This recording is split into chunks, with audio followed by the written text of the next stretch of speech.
Cumprimento o Sr. Presidente da Câmara Municipal de Bragança, cumprimento a Sr. Representante da CCDRN, cumprimento o Sr. Secretário Executivo da CIM Terras Trás-os-Montes, cumprimento o Sr. Presidente do Conselho de Administração do Centro Hospitalar Trás-os-Montes de Alto Douro, cumprimento os caros colegas empresários, cumprimento os oradores presentes para os painéis que se seguem, cumprimento todos os presentes, minhas senhoras e meus senhores, muito bom dia a todos.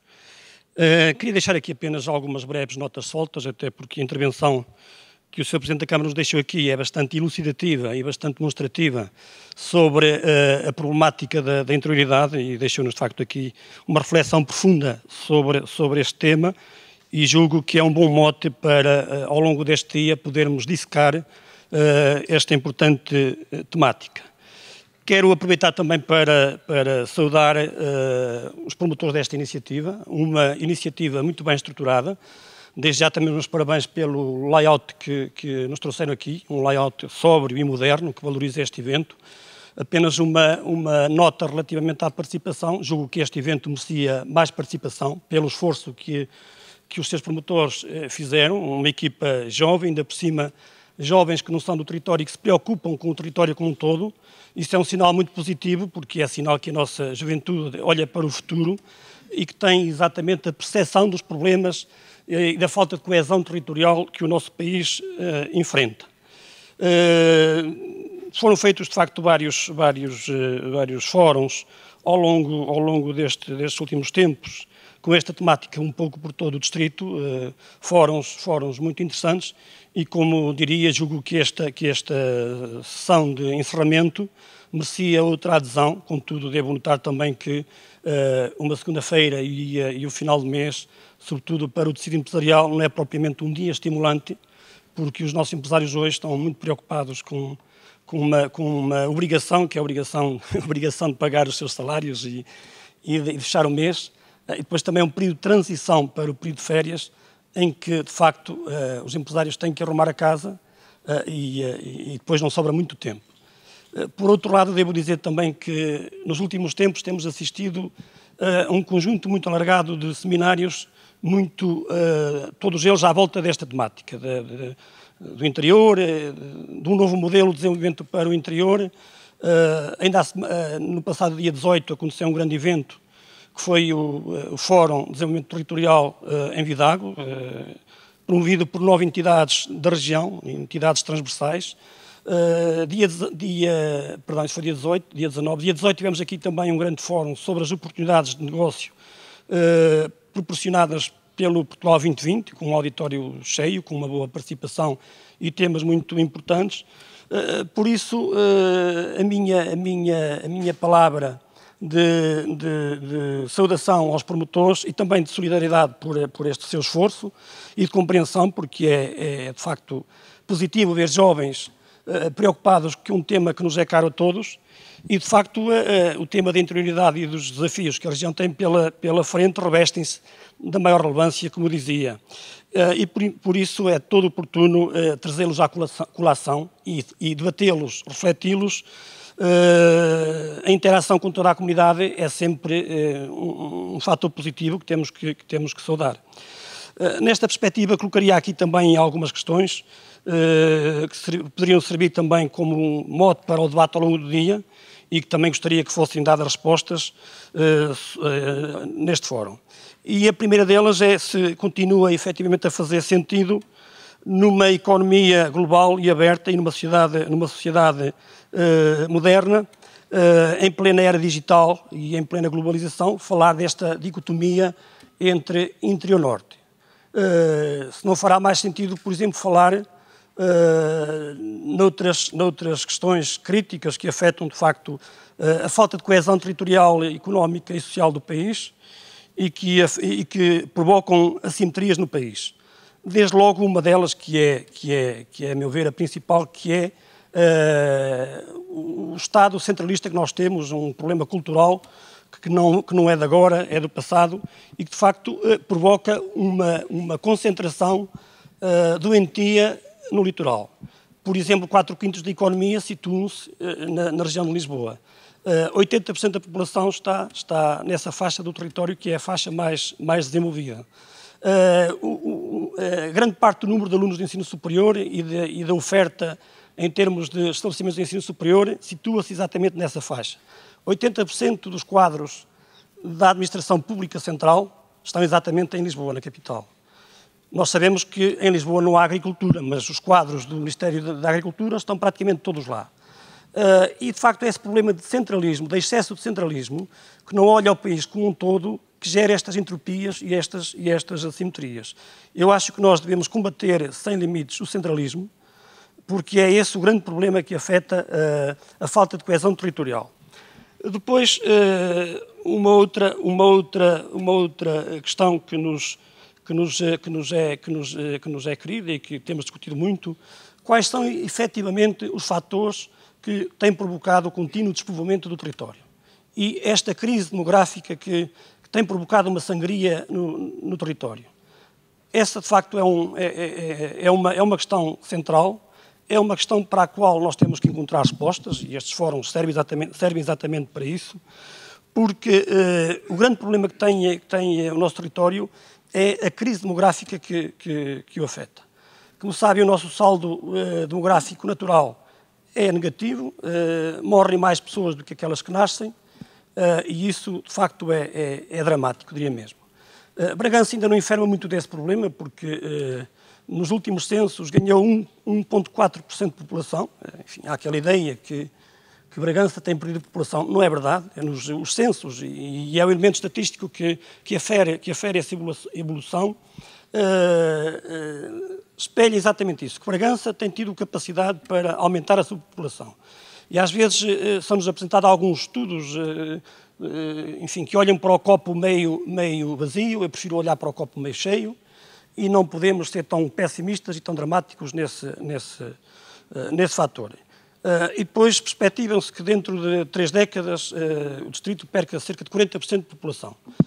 Meus caros, para isso tínhamos que estar todos a dormir, e os transmontanos não são pessoas de dormir, são pessoas de muito trabalho, pessoas muito resilientes, pessoas que preferem antes quebrar do que torcer, e por isso aquilo que temos que pensar é que nós todos, em conjunto, associações, empresários, sociedade civil, autarquias, governo central, teremos capacidade para reverter este problema. Não podemos agora ficar aqui apavorados e ficarmos aqui frustrados perante esses estudos que nos são trazidos aqui. Aliás, eu seria muito mais defensor de estudos que nos trouxessem soluções para resolver esse problema e não apenas para nos assustar com esse tema do despovoamento contínuo. Depois, uma terceira questão que eu também gostaria que ela fosse hoje aqui tratada e que fosse respondida é quais são efetivamente as vantagens competitivas em termos de potencialidades que o nosso território oferece. E desde logo são muitas. Eu deixaria aqui também algumas achegas que servem exatamente para ilustrar isso. Eu devo confessar que aliás, partilhava essa inconfidência com o Sr. Presidente da Câmara há pouco, que eu não sou muito apologista deste tema de interioridade, porque todos nós somos Portugal. Portugal é de norte a sul, de este a oeste. Não faz muito sentido num país que tem 200 quilómetros de um extremo ao outro, até ao litoral, estarmos a falar interior. E depois nós temos que olhar, não podemos olhar para o país como olhávamos há 40 ou 50 anos, em que estávamos fechados, havia fronteiras. Temos que olhar para o país como um espaço integrado, que faz parte do maior espaço económico do mundo, que é a União Europeia, e temos que olhar para uma região que está exatamente no epicentro de um mercado que é muito superior ao mercado português. Se nós traçarmos 2 linhas longitudinais, uma do Porto, considerando a região norte em direção a Lyon, outra de Salamanca em direção a Vigo, por exemplo, Bragança, a região de Bragança está nesse epicentro. E eu, sobre isso, podia enfim, falar aqui em alguns aspectos que são importantes e que demonstram exatamente que nós não somos uma região periférica. Temos que olhar para esse mercado e para esse espaço, que é um espaço com muito mais poder de compra, com um tecido económico mais pujante, mais dinâmico. Curiosamente, Portugal tem no nosso território vizinho de Espanha o principal parceiro comercial em termos de exportações. Eu pergunto, se as empresas do litoral exportam para a Espanha e para o centro da Europa, utilizando o eixo da A4 como o principal ponto de escoamento das mercadorias, não será uma vantagem competitiva as empresas industriais localizarem-se no nosso território? Certamente que é, porque há aí uma redução de custos de logística.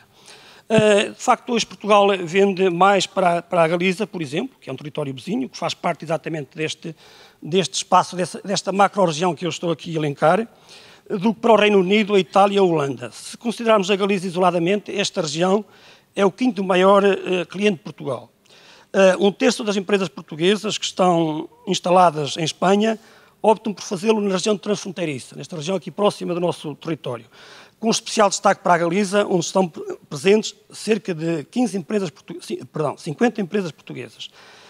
Castela e Leão conta com 15 empresas espanholas com capitais portugueses, merecendo destaque a presença da Sonae Indústria, um dos maiores produtores do mundo de painéis derivados de madeira, com 4 empresas na região. Cerca de 30% do total das empresas espanholas com capitais portugueses estão localizadas nas regiões transfronteiriças. Quando olhamos para a produção de riqueza dos dois lados da fronteira, verificamos que qualquer das regiões espanholas é mais rica que as portuguesas. Apresenta um PIB per capita superior a 20 mil euros, enquanto as regiões do lado de Portugal se situam nos 12, 13 mil euros. Em relação à média do respectivo país, e ainda em termos de riqueza produzida, tanto a Galiza como Castela e Leão estão mais próximas da média nacional de Espanha, enquanto o Castela e Leão está com, por exemplo, com 97% do território, a Galiza está com 85%. Recordo que a nossa região está com cerca de 70% do rendimento da média nacional, muito abaixo, então, do rendimento dos nossos vizinhos. Nas 4 regiões a que me estou a referir, residem cerca de 10 milhões de pessoas, exatamente o mesmo número que tem em Portugal. E recordo que Portugal, considerado como um todo, estamos a falar do nosso território ao sul, no Algarve, cerca de 700 km, a Lisboa cerca de 500, enquanto que este território, o território mais longe, situa-se a 200 km, que é mais ou menos a distância até ao Porto. E Bragança é efetivamente o epicentro deste mercado. É preciso ter isso em conta. E, de facto, nestes 4 espaços residem 21% da população da Península Ibérica. Mas se alargarmos um bocadinho mais este epicentro, esta linha, se chegarmos, por exemplo, à grande metrópole que é Madrid, que tem cerca de 6 milhões de habitantes, distamos apenas cerca de 3 horas e meia desse grande mercado, que tem uma grande comunidade de portugueses e um grande potencial para as nossas empresas poderem vender para esse mercado. De facto, temos aqui um potencial enorme que nos permite dizer que nós não somos uma região periférica, mas somos uma região que está no centro de um grande mercado e que até hoje não temos sabido aproveitar bem. O país como um todo tem sabido aproveitar isso, depois da abertura das fronteiras. Eu recordo que as exportações de Portugal para a Espanha em 1960 eram 1%, em 1973 passou para 2,2%, em 2000 subiu para 20,1%, atualmente situa-se em perto de 30%. Ora, o nosso distrito não acompanhou esta trajetória, o que, a meu ver, é uma oportunidade e um desafio perdido. Por isso, meus caros, nós temos que ver as coisas do lado positivo. De facto, temos algumas entropias, alguns problemas que temos que resolver. O professor Adriano Moreira, que é uma pessoa que conhece muito bem esta temática da interioridade, aliás, está envolvido na comunidade num grupo de trabalho da criação do direito de interioridade, que é, de facto, também um desafio importante. Ele apresentava também aqui em sede de um fórum algumas questões que são importantes nós resolvermos para ultrapassarmos estas entropias, e falava numa delas, que acho que é importante, que é nesta questão dos valores está a urgência de implantar entre os melhores a decisão de ficar e não a de emigrar. As pessoas têm que assumir essa opção e assumir, de facto, essa vocação de permanecer no território. E não desanimar perante a primeira adversidade que nos ocorre, vamos fazer uma linha e vamos para a capital, vamos para outro país. Temos, de facto, ter essa capacidade de permanecer na região. A implantação do conceito de reserva estratégica alimentar era outro dos temas-chave que ele considerava, obriga a que todos os recursos de uma agricultura desprotegida sejam mobilizados e protegidos. Uma exigência que tem uma relação íntima com a interioridade. É fundamental, sendo nós um território que tem 40% de toda a área do norte, um território que tem vocação agrícola, que é essa a nossa grande vocação. Nenhum de nós para nenhum de nós a agricultura é um mundo desconhecido. Quase todos nós temos a nossa pequena exploração agrícola e quase todos nós temos uma ligação íntima, muito próxima da agricultura e, de facto, essa é uma prioridade. Depois, um terceiro aspecto que ele focava, e vou citar, tudo se resume em que o nosso primeiro património é a terra, que na fronteira da pobreza são eles o principal recurso e que o desenvolvimento sustentado implica que o ensino científico, técnico e profissional é uma questão de soberania, a qual tem de apoiar-se no civismo que leva os melhores a decidir ficar. Porque tivemos passado e por isso temos alicerces para um novo futuro. Isso é inquestionável. Os territórios não estão condenados à partida ao insucesso pela sua geografia. Eu diria mesmo que a nossa geografia não é um handicap, mas é um fator de oportunidades e um fator de riqueza. Depois, podia também citar Jaime Quezado, que esteve aqui também há cerca de um ano num fórum muito importante, o Fórum Económico de Trás-os-Montes, promovido aqui também com casa cheia, e falávamos, de facto, numa ambição da excelência e na inovação aberta, como desidratos fundamentais. Penso que estou a ultrapassar o tempo, meu caro. Então, só, se me permite mais um minutinho, terminava já. E então falava exatamente da inovação aberta como uma grande oportunidade e em alguns bons exemplos que o território tem. E dizia que, por exemplo, o sucesso da fábrica da Faurécia em Bragança é um exemplo muito concreto do que deve ser a aposta na inovação aberta. O investimento desta multinacional veio demonstrar que há uma capacidade muito concreta da região e dos seus principais protagonistas conseguirem agarrar com sucesso a decisiva rota de inovação e desta forma alterar de uma vez por todas o modelo de desenvolvimento económico para o futuro. Por isso, com esta escolha da Faurécia, fica claro para todos que só há um regresso possível, o do futuro e protagonizado por todos. Este é apenas um exemplo, mas nós temos aqui, bem próximos, exemplos de indústrias que em aldeias muito pequenas conseguem vencer e conseguem ser players à escala mundial. Temos aqui um grande empresário, colega, o amigo Alberto, gerente de uma grande empresa, sem desprimir para as outras, que é a Mísero, que exporta para todo o mundo a partir de uma aldeia e ele não vê com certeza o facto de estar localizada naquela aldeia o handicap. Temos aqui também bem próximo um outro exemplo, que é a Factory Play, que é um dos principais players ao nível europeu, na área dos entretenimentos. E é aqui a 4 ou 5 quilómetros que tem a sua empresa localizada na zona industrial de Mos, promovida e bem pela Câmara Municipal de Bragança. Temos também aqui uma aldeia próxima, que é certamente a maior aldeia industrial do país, que é Palassoulo, que emprega 200 pessoas na indústria. Deve ser um caso de escola e um caso de estudo único. Pois bem, Palassoulo é uma freguesia do interior rural e que não tem acesso a autoestradas, mas consegue ser competitivo e vende para a América. Por isso, vamos de uma vez por todas combater este estigma, acabar com este mito, que isto é um mito, porque o nosso território é um território de oportunidades, é um território com futuro. Muito obrigado.